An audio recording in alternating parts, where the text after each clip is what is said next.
নষ্ট করছে সাধারণ জনগণের। চেয়ারম্যান আমাদেরকে বলেছে যে আমাদের প্রতিনিধিরা সোজাসুজি বলেছে আপনাদেরকে সুপারিশ করতে পারবো না, দেশের রাজস্ব আয়ের কথা আমাকে চিন্তা করতে হচ্ছে। ও অর্থ উপদেষ্টার মধ্যে কতটুকু কাজে করেছে তাকে যদি হচ্ছে অর্থ উপদেষ্টার দায়িত্ব দেওয়া হচ্ছে।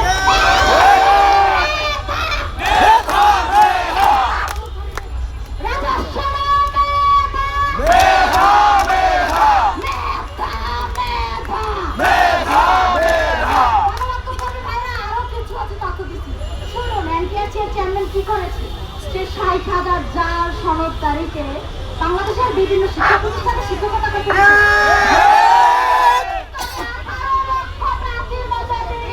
ভাইবা পাস করে খুব ভালো একজন মার্কস নিয়ে সনদকারী হয়েছে, সে আমাকে সুপারিশ করবে না। কারণ কি